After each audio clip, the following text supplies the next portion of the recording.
Good evening, everyone. Good evening, all. Come on into the Real Money Coach Show. It is Tuesday at 8 p.m. Eastern, and y'all know what we do at 2 p.m. Did I say 8 p.m. Eastern. And y'all know what we do at 8 p.m. Eastern every Tuesday night. We have the Real Money Coach Show. And so put in the chat where you are watching from. What part of the country, what part of the world that you are joining us. We love to have you as we continue our series today. We're going to continue our series about Project 2025. And it's so interesting.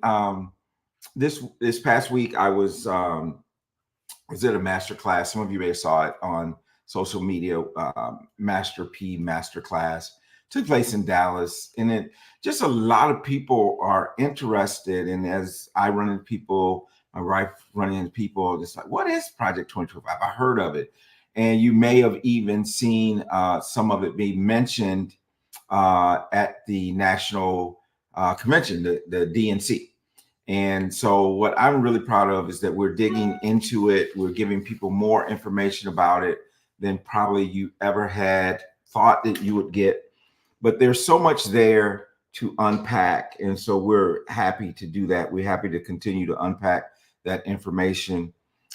Tonight, we have a enrolled agent. And for those of you who don't know, I'll tell you now, enrolled agent is someone who has the credentials to represent you, just like an attorney if you were going before the Internal Revenue Service. And so our resident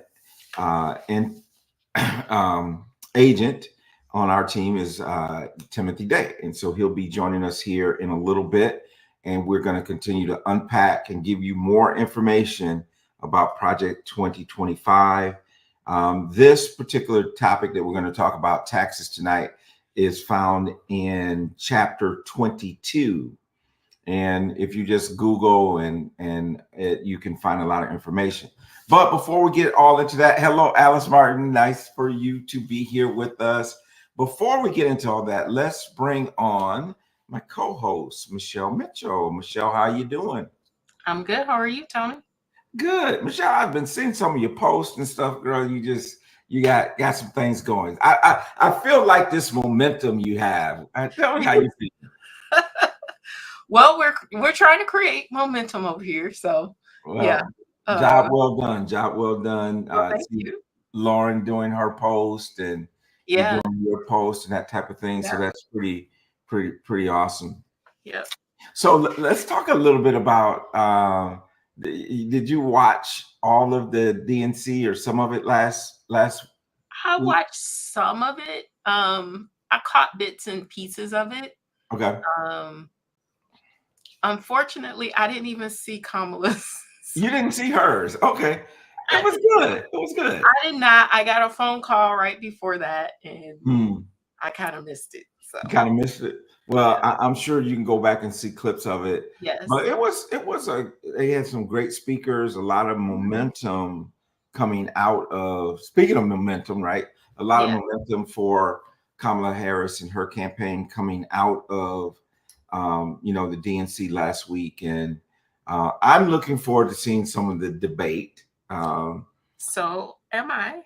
Yeah. And what they are really negotiating over is a muted mic or unmuted mic. Yes.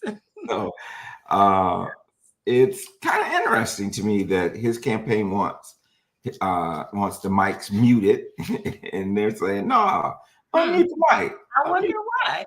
To control, I don't know. They're trying to control their candidate. Yeah. Yeah. The debate is a debate, right? It's a two-way conversation. Correct. At least that's what my kids were taught when they were in debate team. So let them debate. I have a feeling his campaign doesn't want him going toe-to-toe with her. I can see that. I can understand that. So it will be interesting to see how it all pans out. The one thing that's for sure is that this is an awfully important election. I believe so. Yeah. Mm-hmm. So And you know how we say every 4 years, this is the most important election of our lifetime. I know, right? But But this, I really do believe democracy is on the line. Um, I really do believe that. Like, what type of world do we want in the future? Do we want to maintain this experiment called democracy, or not?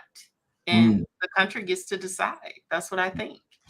well, and to me, there's also this drastic contrast in leadership, Yes. and what we expect in our leaders, Hmm. what we expect that to look like, and who we want in terms of integrity and in ethics and all that type of thing. And so, I guess I heard someone say it like this: is like, okay, we have two candidates running for office, and which one would you let keep your kids? Right. Right? I Which know, one would right? you let? It's just that simple. Which one would you let babysit your kids? Yeah. Hmm. So, in interesting times. Very, very interesting. So what have you thought about this whole series we've done so far on Project 2025? I mean, so far it's been enlightening. What they think. I think what they think about us. Mm, The, their character is showing. yeah. So that's what I think. So this is live TV. If you need to take a break, get your I was going to hand you a cough drop, but just Sorry. didn't work virtually. But I know. Sorry. yeah, no, you're good. I'm But good. I'm good. But yeah, that's what I think.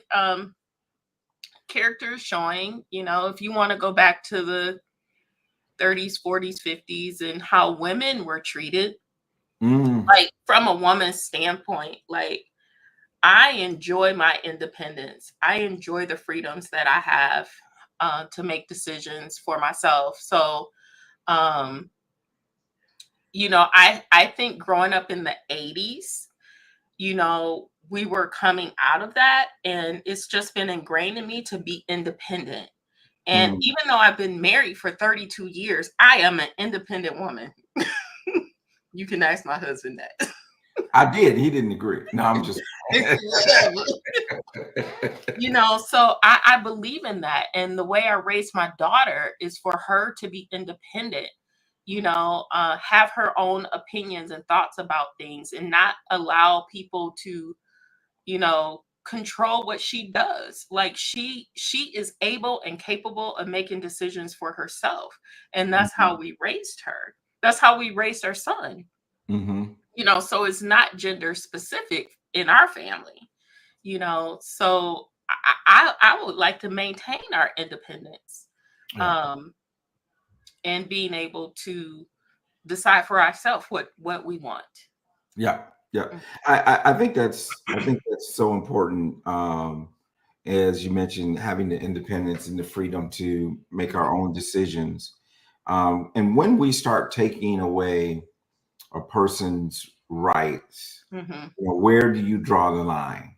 Exactly. Where do you draw the line? Where do you Now, draw the and I know one of the big controversial issues is, reproductive rights. line? Obviously, Mhm. it's a big one.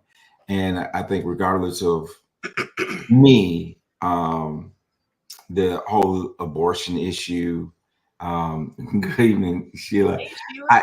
I don't. I'm not a proponent of Right. it, but I am a proponent of someone having their right to choose. Right. Um, and God has given us that right, right? God has God given. has given us choice. Exactly. I had this whole discussion with somebody last week, and he gave us choice. He gave Right. us choice for a reason, because he could have ruled like, you just can't do, you not gonna do that.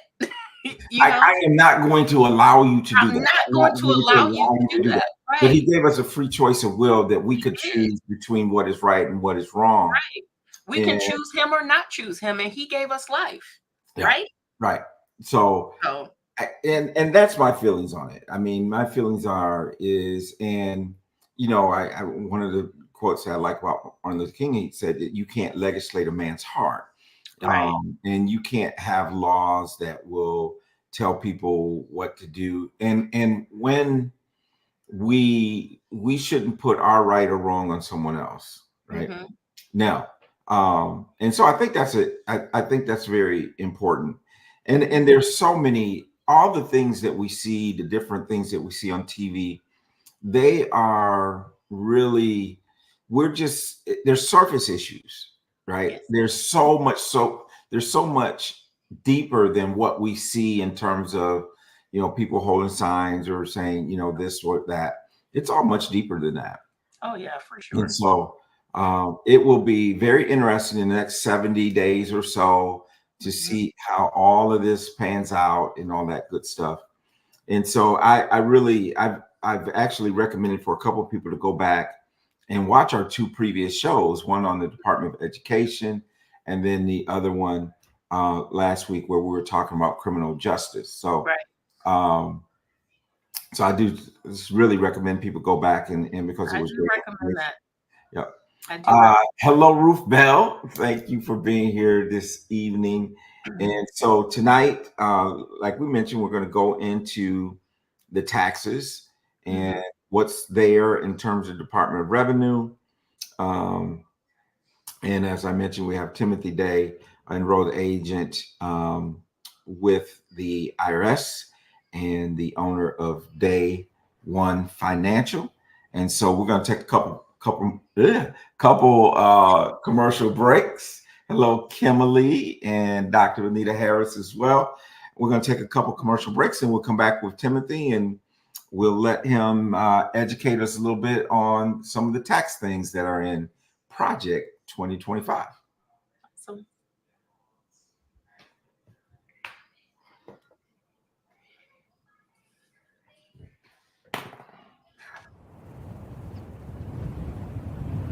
Take control of your finances today with The Real Money Coach. Our free financial wellness checkup offers personalized insights and strategies to secure your financial future. Don't miss out on the clarity and confidence you deserve. Visit www.therealmoneycoach.com now. That's www.therealmoneycoach.com right now to start your journey towards financial freedom. Your future self will thank you.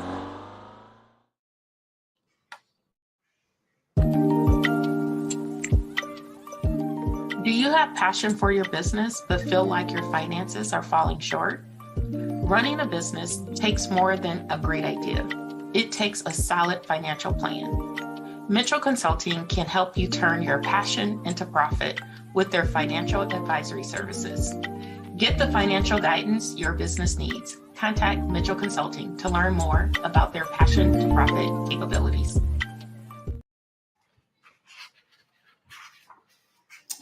Well, Michelle, tell everyone how they can get a hold of you on social media and etc. Sure. On social media, on Instagram, you can find us at Mitchell_consulting. And you can go to our website at mitchellconsultingservice.com. There you go. And it's everything on social media at The Real Money Coach and therealmoneycoach.com. Michelle, as you were talking about, and I think about you whenever I see this, that passion to profit. Mm-hmm. And as I was at the boot camp with Master P, the first P to wealth is passion. Yeah. That's his first P. And, a couple things that really stood out to me about is number one, just reading his book and being around him for the second time, he's sold out for the Lord. I mean, and that's really pretty cool to see. And great book. I've been reading it. Just a great story. But the first P is passion, and The first piece of passion. that's the girl. I know, right? And guess what the last one is? Profit. Yes. Yes. So it's passion, power, product, promotion, and profit. Yeah. So so I was like, that's I bookended. Right? You bookended. So that's pretty cool. So let's do this. Let's bring Timothy Day on. Timothy, how are you? Good evening. To the Real Money Coach family. Yeah. Yeah, you're one of the real money coaches. We got 3 real money coaches on the screen tonight. So, man, always good to have you on the show and to share your expertise. Normally, I say a little bit about the different changes. This is in chapter, as I mentioned, chapter 22 of the 900-page document that is known as Project 2025. And the tagline on it is the Presidential Transition Plan. So That's funny. yeah, that's what it is. And one of the things I liked about Waltz, the candidate for vice president, he says, listen, no one puts together a plan without using it. That when you put together a game plan, you plan to use it, right? You plan to execute the plan. You plan to execute the plan. That's right. And so we need to be aware. So Timothy, I was just gonna let you take some time and share with us your viewpoints, what you saw in there, and we can chime in as you kind of go through any points that you might have. And by the way, as I look at that, I love that day one financial. Day one financial. Anita Baldwin, thank you for being here from New York as well. So Timothy, tell us what you see in there. Well, we'll start off. First of all, I think, the individual income tax section is probably one that most of us probably would have some interest in. And one of the things that, as I look at the plan that they are proposing reducing the tax rates to either 15% tax rate or 30% tax rate. Right. So why is that significant? Our current tax structure is such that we have a graduated tax table. So, your first $11,000 of first monies as tax is taxed at a 10% rate. The next level of money is taxed at a 12% rate, 22%. It goes all the way up to a 37% tax rate. Okay. So when you think about having 2 tax rates, 15% and 30%, it sounds like it's simplified, but it really means a tax increase for those in the lower tax bracket. Because their monies that was previously taxed at 10% or 12% under this new plan would be taxed at 15%. So that results in a tax increase for those individuals. Likewise, any income that's above the threshold that's at the 22% mark would then be reduced down to the 15%. So there could be some savings, but I did a little research, and the average salary for U.S. citizens is about $56,000 a year. Okay. That is within the threshold that there would be no savings for those individuals going to a 15% tax rate, because the increase of the 10% to 15 and the 12 to 15 is greater than that reduction from 22 down to the 15. Right. So I did a quick analysis. Someone that had taxable income about $58,000 going to the 15% tax bracket would mean an increase of $700 in taxes. So the math and don't math. Yeah. What they're saying. Math ain't right? mathing. It ain't math. The math ain't mathing, right? Yeah. Well, and then I think that there's, in a simplified structure, there's also elimination of some of the credits, like earned income credit, child care credit, some of these type of things that help working families from a tax standpoint would go away. Yeah, they talk about an elimination of credits and elimination of certain deductions. Yeah. So, deductions help to reduce your taxable income. Credits help to offset your tax liability. So if you take away those things, the net result is an increased tax. Yeah. Yep. Right. Yep. So if you're not able to deduct to reduce your income, nor take the credit to reduce your tax liability, the net result is a higher tax. For most of us. Yes. So what about the folks on the other end? I mean, the highest tax bracket you said was 37%. Right. So they have a cutoff at the Medicare, there's a certain amount of dollars that you can earn and still pay Social Security taxes on. And I think that's about $168,000, somewhere in that neighborhood. So that's sort of where the threshold is to go into the 30% tax bracket. So for those individuals that are making, above that, say $168,000, they would be in a position to perhaps receive a tax reduction, in their taxes. If they're in a 37% tax bracket, then that will go down to 30%. Timothy, is that individual or is that jointly? Yeah, that was exactly my question. They have different. That was the individual amount. Individual, That 6.8 was the individual amount. Yeah, if you're filing jointly, then right, it's a different number. I don't know what that number is right offhand. Oftentimes it's like double the individual. Yeah. Okay. Yeah. So, but that was the individual rate. So for people who make way over that threshold, yes, I mean, this is a huge savings. A huge savings. Mm-hmm. Huge savings. Yeah. So somebody's making, 250, 500,000, something like that. I mean, they're going to see substantial tax savings. Absolutely. Because they're going to automatically drop by 7% on all of that, on all that income. Yes. Right. So but they'll eliminate deductions. So yeah. But see, I think though, when you talk about eliminating the deductions, the higher your income is, the less impact those deductions have on your taxable income. And so eliminating it for the higher income people won't have the impact that it has on eliminating them for the lower income. Yeah. Because it's a smaller percent of it's your a smaller. salary. Yeah. So so it will definitely result in and that's when you see some of the commercials saying that the tax bill, the tax plan from Donald Trump, Project 2025, will help the billionaires the most, and everyday working folks like us are going to pay the price for it. Yeah. Right. And so to add to that, on the billionaire side, a lot of their income is through investments.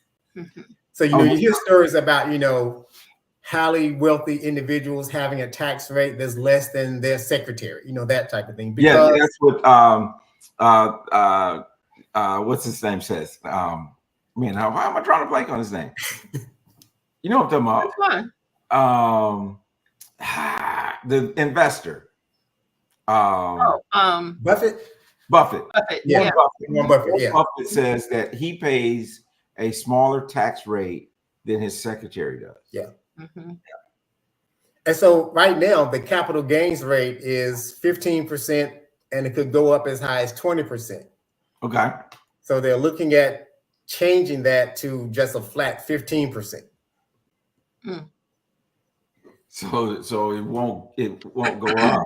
Right. Now, are there, with that investment, that that long-term tax rates, are there exemptions or anything in that area that they're looking at that you can see? But I didn't see anything that spoke to any exemptions in that area. But there is one other thing that I would like to bring out in that section about this net investment tax. So in addition to the 37%, that if you meet certain thresholds, now, if your investments are large enough to subject you to the net investment tax, that's an additional 3.8%. And so they're looking at doing away with that as well. Mm. So basically you're going from a 23.8% investment tax rate down to 15. Yeah. That's almost 50%. Yeah. That's quite a decrease. Yeah. Yeah. And who has the most investments? The wealthy. Exactly. And institutional investors, very wealthy. Investors, yeah, and that's why a lot too, when you get at that level, a lot of their compensation is given in the form of stock. Exactly. Stock options, right? So you may have a CEO of a Fortune 500 company making 500,000, but 250,000 of it may be stock in the company. Yeah. Right. And so then all they got to do is hang on to that for a year, and instead of paying a Long-term. 37% Yeah. tax rate on it, they pay a 15%. Exactly. Yeah. Becomes a long-term capital gain subject to. Right. So if they hang on to that for a year and take it out, they're going to pay a much lower tax rate than they would. And even under the new system, well, it's currently that way under the system today, but that would seem to continue in the new system and even be a sweeter deal for them. Exactly. Yeah. Well, So now, wait a minute. So now what happens is for very wealthy people, you're going to go from a 37% tax rate down to a 30. That's 7.5%. And then you're going to save another 7.5% on your long-term capital gains as well. Yeah. So my figuring in my math said that's 15% tax cut for the okay. It's interesting. I read something about the new CEO for Starbucks and his new compensation package. Mm-hmm. So I just did a little Google search, and he's getting $23 million in shares for his bonus. Right. In shares. In shares.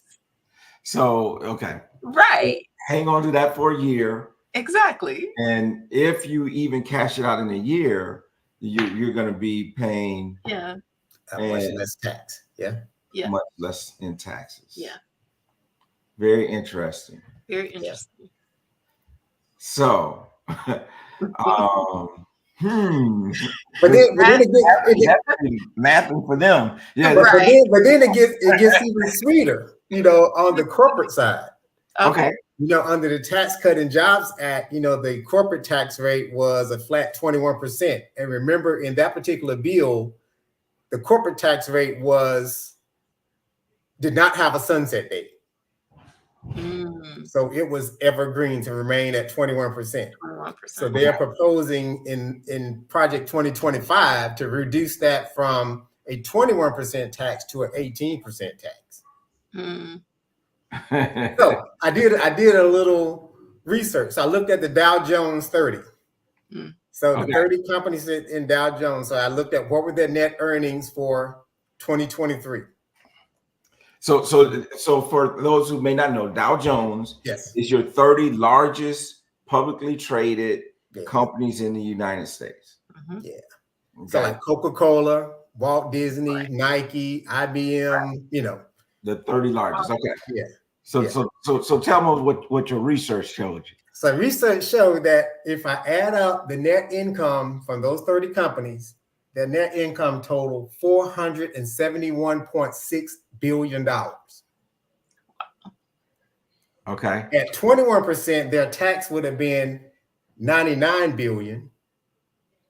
At 18%, the tax is $84 billion. So that's like a $14 billion reduction. Right. Okay. Now, who's in a better position to pay the tax? Right. The corporations. The corporations. Right.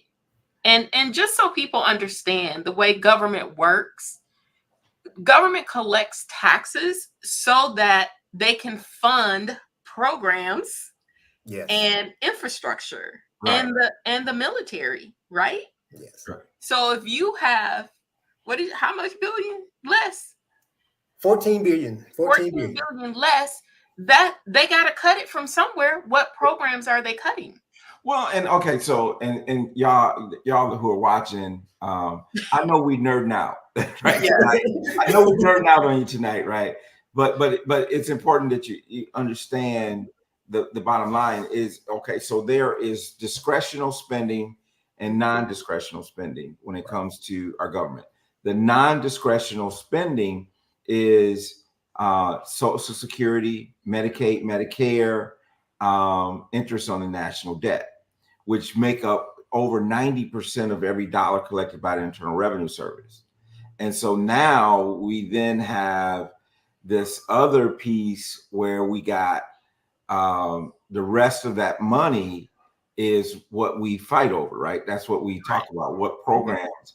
And you better believe that if there's going to be those type of cuts, they got to make up for it somewhere. Mhm. And that's where I think the individuals are playing more. Mhm. They're gonna take the few, the wealthy, reduce their taxes, and And then increase, the average Joe, right, Mhm. is going to pay more in taxes to make up for those reductions. Yeah. And then, like you said, Michelle, taking money away from programs that probably benefit the people who got lower the tax income, increase.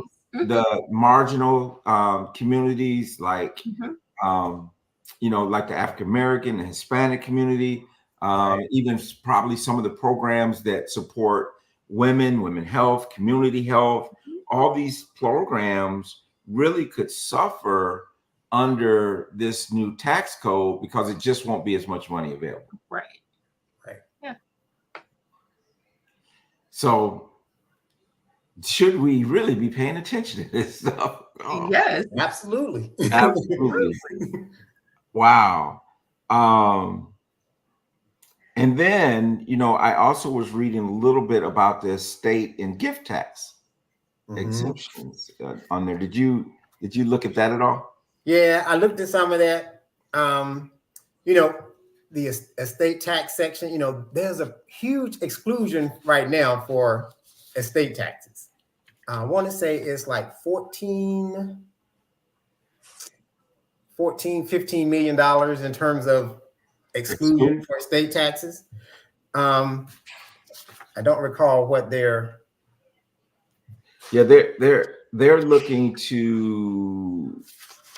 Okay, this is what I said. They're looking to increase the state and gift tax exemption because I think it's around 11 million, and I think they're going to increase it to 12.9 million, and then they're going to also reduce the tax rate to 20%.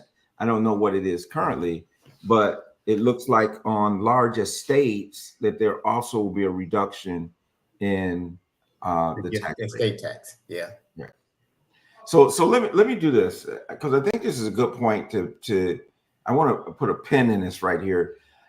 Folks, if you're watching this, that's why you need to make an appointment with me, because one of the things that we do majorly is show you how to shift your income from being taxable to being tax-free. Exactly. And that's going to be more important going forward than it ever has been, regardless of what. If you're at the lower levels, you can say, well, if you're at lower income levels, it's not going to have as much impact on you because you're only paying 10% on your income.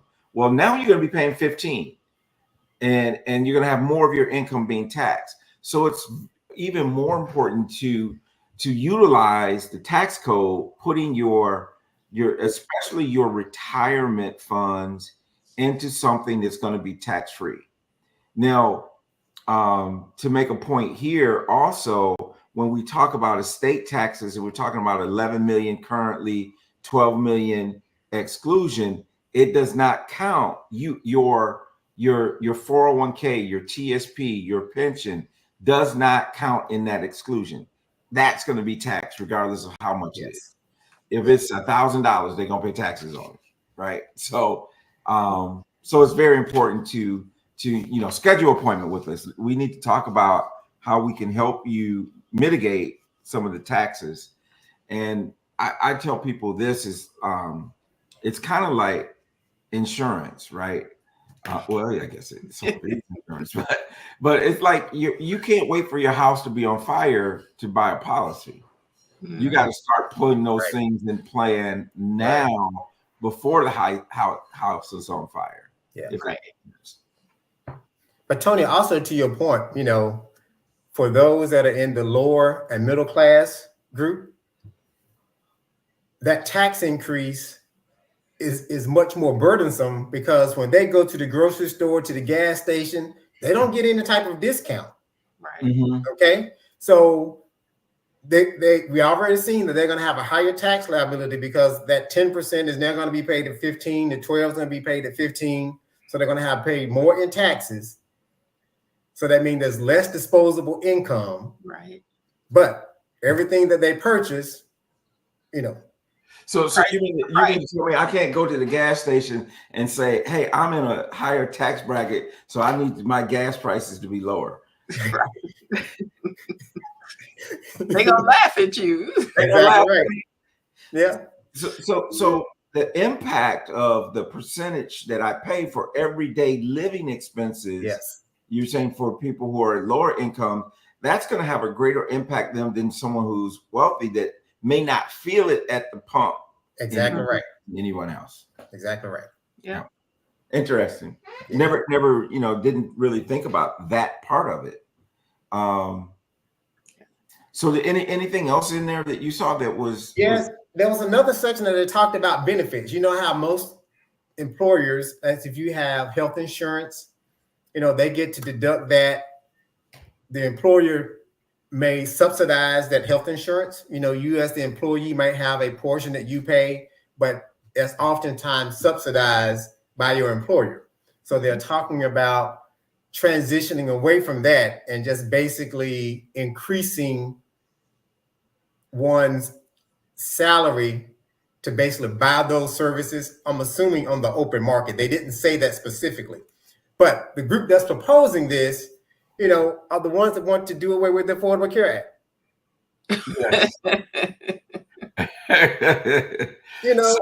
So there's this push to privatization. This is one of the underlying messages. We talked about it in the education. We talked about it in the education, right? Yeah. We're talking about doing away with some of the tax dollars, giving vouchers, really pushing privatization of education, doing away with the Department of Education, privatizing student loans, right? So no more Fannie Mae, Sally Mae, all that. So we're gonna push that into the private sector. We talked about last week the criminal justice system. We talked about prisons for profit, right? So there's the push that we're going to create more need for prisons and jails. And what we're going to do to supply that is we're going to have privately run prisons for profit that would do that. And then tonight, we're talking about the privatization of more things. And so it's this big push towards what sounds like is big business. Yeah. It is. And they all getting a tax break. Yes. So you're saying we're going to push it towards big business. Yes. And then we're going to give the businesses a tax break. A tax break. Yeah. And, if anyone has ever had to buy life insurance off the open market, it's not cheap. I mean, health insurance, it's not cheap. Yeah. Yeah. And not to mention a lot of the things that people don't realize, because a lot of people now that are what I call, even mom and pop businesses, for years, it has been, okay, if I want to go out on my own, start my own business, many people had to wait until they were 65 when they were eligible for Medicare because they didn't know how they would take care of the health piece.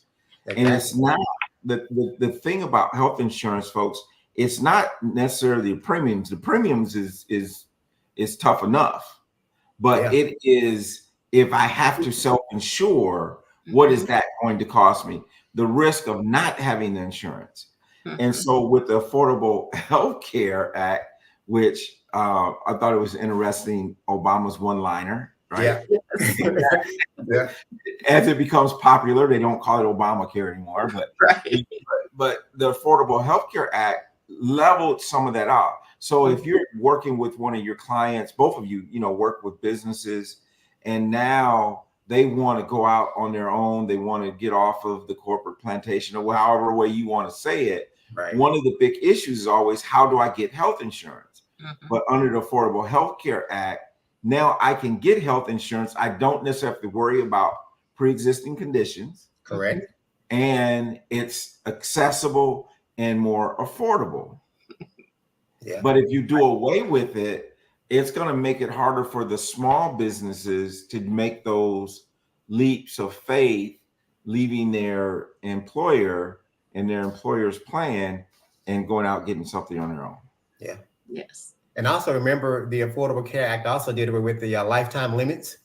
Remember, there used to be lifetime limits that, maybe an insurance company would pay like $1 million in claims, Right. and that you hit that threshold, They stopped paying. yeah, You got to find somebody else, right? exactly. Good luck doing that because of your history, right? Yeah. So, and also, like those high deductible plans, if you get a plan that's, you got a $5,000 deductible, All right. you don't have any coverage until you pay the first $5,000, basically. right. Yes. Pray for good health, right? So, yeah.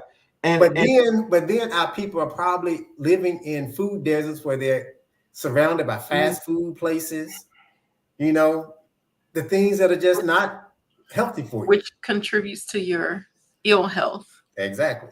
Mm-hmm. Right. And then, of course, the prescription drugs, Yes. The cost of prescription drugs and all those type of things as well. So there's a lot of dynamics to this. It really is. I think, not just because, it's Real Money Coach, but I think everything is financial, right? Everything is financial. When you look at all of these things, it's who's going to benefit from it, who's going to suffer the most. Yeah.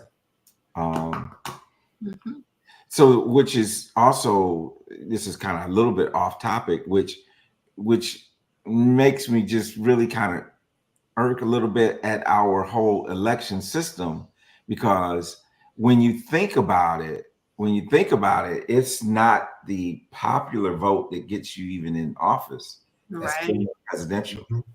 So the things that we're talking about probably affect more of the population than anybody else, right? The majority of the population, the things that we're talking about tonight, the things we've been talking about the last couple of weeks, affect more of the population. But the popular vote means nothing if you don't win the right states. Right. And so very interesting dynamic. And I know that, there's been even today lawsuits filed in Georgia about some of the election, things and processes. So it's crazy. It's crazy out here in these streets. These streets. It really is. And so we really need to be a part of the process in understanding that. And that's again the reason why we even did these series. And Timothy, I appreciate what you done brought down. You done broke it down for us tonight. Anything else? What else is in there that maybe we ought to be a little bit concerned with? Well, like I say, as you talk about the masses of us that will be impacted by this, I mean, when you think about the whole process of voting, we need to make sure we vote our interest. Sometimes we get caught up on one particular issue and, that type of thing. But there are other things that we need to take into account when we think about casting our vote. And for those that maybe are not feeling strongly either way about either candidate, to me, I look at it this way. At the end of the day, one of the two are going to be elected. Right. Your choice to vote for someone outside of that, independent, all of that other stuff is like it's a vote that really didn't count almost. Right. Like if you're voting for an independent candidate that's not going to win, then you I guess you've wasted your vote. I mean, that's your right. That's exactly. And I guess that you actually voted for the person that did win. Yeah, you did, right? Yeah, that's true. Yeah, I know. In big news this week was Kennedy dropping out of the race, and that type of thing. And I haven't really paid much attention to Cornel West in his campaign and what he's doing. I know he's changed a little bit. He was libertarian, and then now he's independent. I don't know what his stance is and how far he will continue to run. Now, I like the brother. I mean, the brother, but I don't know what the purpose of it that he's doing. So, but yeah, it's nuts. It really is. But also, I know we are talking about, you know, Project 2025 and the impact that it can have, but on election day, there's more than the top of the ticket. And it is very important that you understand who all the proposals and who's at the local levels, because that's really going to impact your life more than anything. Because you better pay attention from the PTA to the city council to the governor, all the way up. Do your diligence. Exactly. And really figure out who's on your ballot and what they stand for. And if it's in alignment with the values that you have. Exactly. Well, you know what I was thinking about is Timothy was saying is that sometimes we get so passionate about one particular, like he was saying, one particular item, right? You know, maybe it's reproductive rights, maybe it's the border, maybe it's you know, whatever it is. But you got to look at the totality of the whole thing, because if you make your decision based on one, like this is just what Timmy was saying, you make your decision on who you can vote on based on one item, right? So you mean that because of this one thing, you're going to vote this way and throw away the other 99. You don't care what happens with the other 99. But the reality is, you living in that 99%. We're going to have to deal with whatever consequences come. And again, to your point, Michelle, that's all the way from local government all the way up. And as Dr. Benita Harris said, vote up and down the ticket. Up and down the ticket.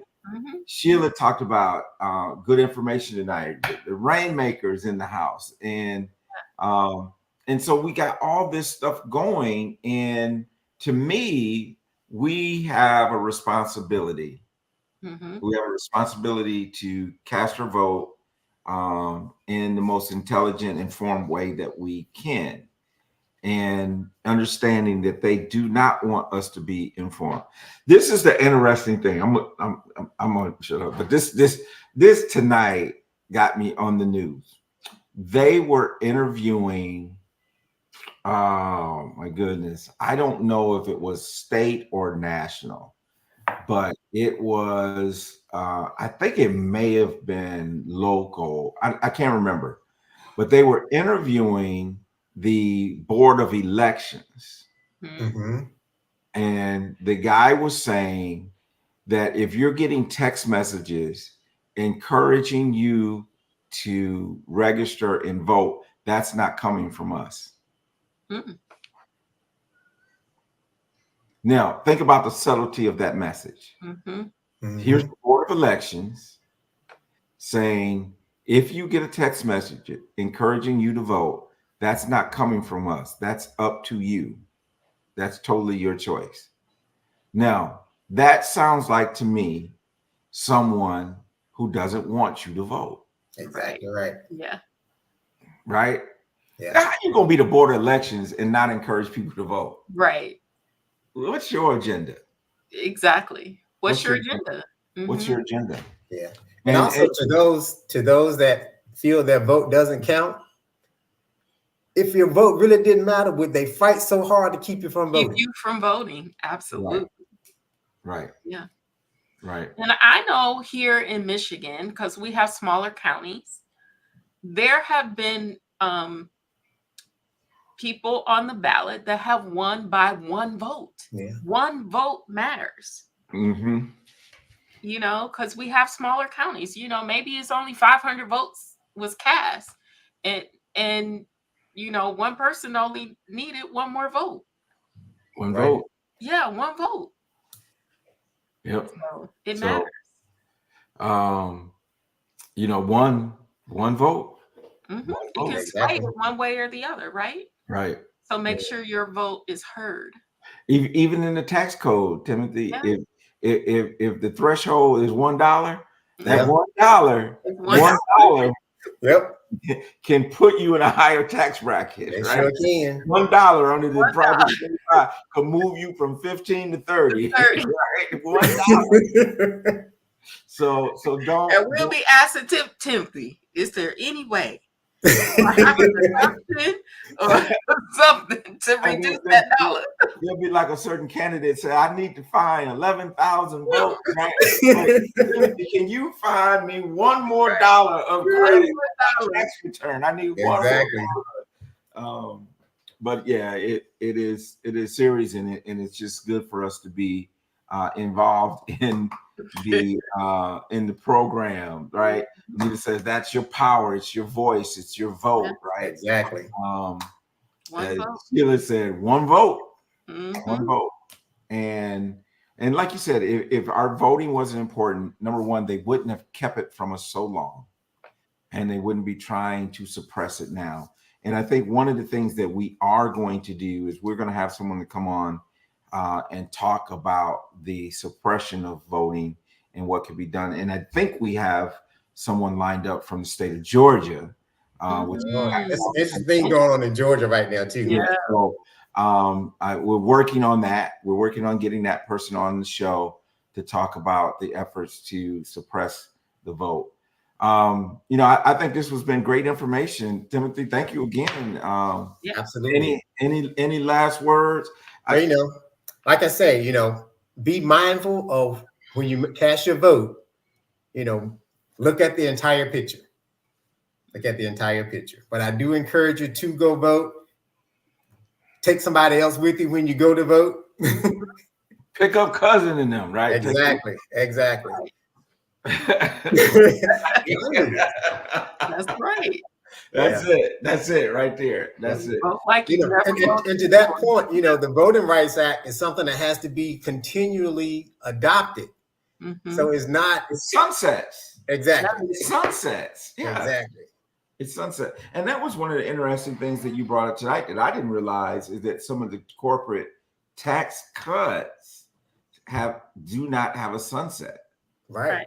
Some of the individual things we know sunset in 2026 if they don't do something different. Mm-hmm. So Timothy, you've displayed a extreme knowledge tonight for our viewers.